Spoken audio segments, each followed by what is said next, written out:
The air was heavy over Pinewood Heights that Saturday morning, the type of quiet that normally signaled kids riding the loop around Magnolia on bicycles or neighbors chatting over coffee. Not today, however.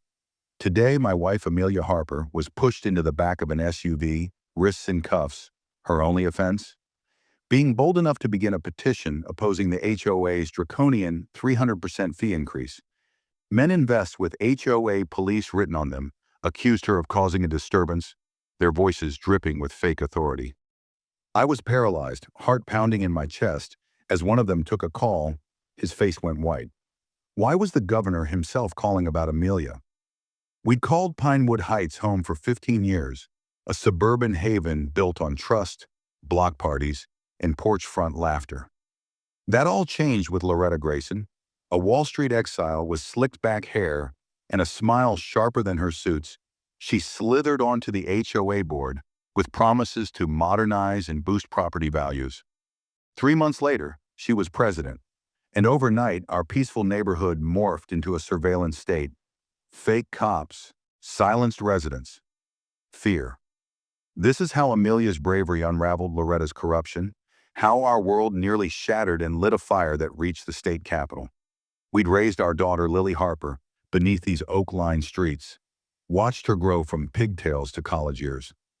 Amelia, a retired accountant turned organizer, had an instinct for trouble. Her spreadsheets caught what others missed. Her calm resolve rallied neighbors for everything from park cleanups to school drives. When Loretta assumed control, Amelia was among the first to notice the cracks. Elected board members disappeared. Personal issues, health concerns, replaced with Loretta's loyal placeholders. Budgets were reduced to one-page blather, concealing what previously was as clear as day. Executive sessions excluded residents, invoking sensitive topics. Doors closed. Bylaws in pocket, Amelia called her out. Financial decisions need open meetings.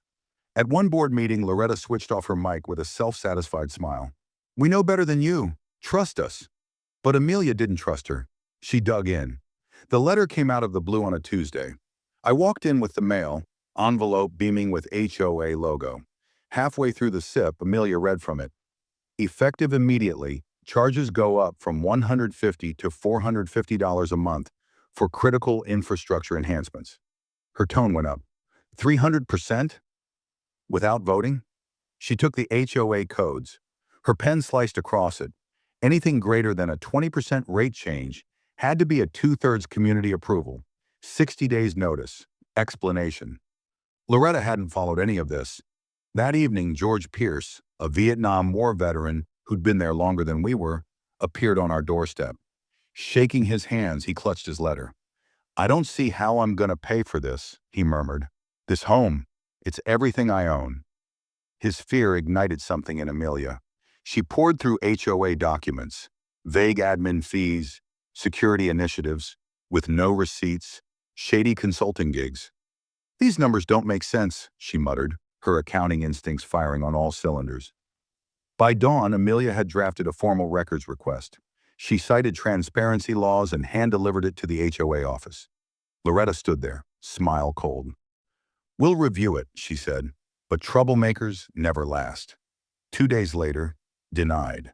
Confidential vendor discussions. So Amelia mobilized the neighbors. George, retirees, young families, all stunned. More than 300 homes, $90,000 a month, more than $1 million a year. Where was it headed? "In our living room," Amelia explained.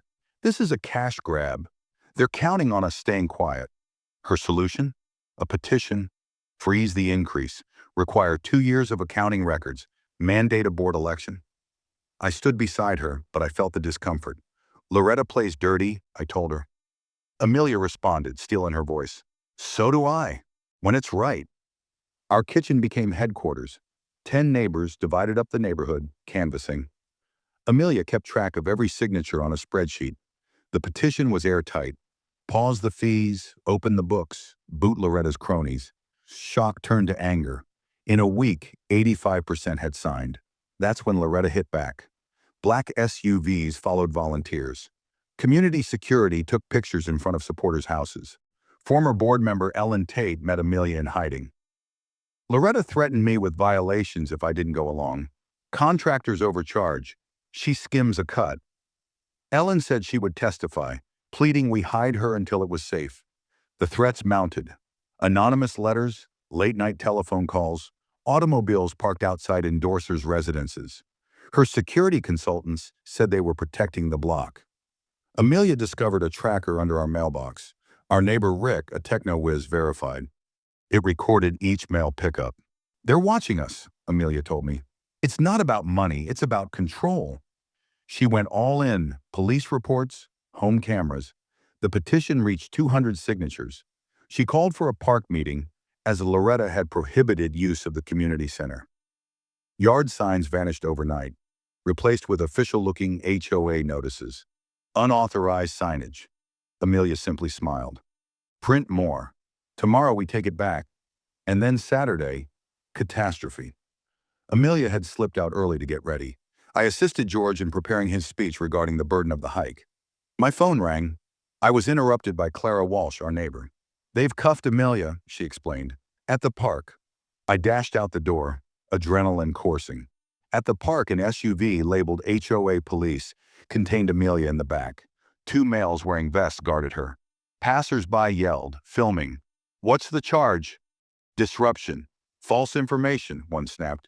You're not law enforcement, I shot back. Board orders, he snarled, hand quivering near a taser. Amelia mouthed, call Melissa, our daughter's college friend, now a paralegal for the state attorney. I called. Melissa, HOA goons just cuffed Amelia. Kidnapping, she said. I'm calling the AG now. Stall. Just then, the lead guard's phone rang. He answered, and his face changed. Yes, sir? Whispers spread. The governor's office. A booming voice came from the phone. This is Governor Daniel Pierce. Let Ms. Harper go right now or be charged with felonies. State police are on their way. The man groped for his keys, freed Amelia's cuffs. State cruisers arrived, sirens muted. Deputy AG Laura Tate pulled up. Ms. Harper, your binders are just what we needed. Loretta's going down. Loretta's car squealed up, but she didn't get far. Police stopped her from leaving. Neighbors cheered as they took her away. Fraud, extortion, racketeering. Help us make this statewide, Laura said. It's all yours, Amelia said to her. Melissa later exposed the entire scam. 6 HOAs, shell companies, millions stolen. Amelia's petition cracked it all open. Daniel Pierce's sister, Ellen, had lost her home to the same scheme. Now the governor was pushing reform. Amelia's law passed. Private security bans, no fee caps, transparency required. Pinewood Heights healed. George headed a new board. Refunds were issued. Trust was restored. Amelia was named to a state commission to serve homeowners. Loretta fell, broke and in jail. And our porch? Now it flowers once more. Peace returned, because truth did.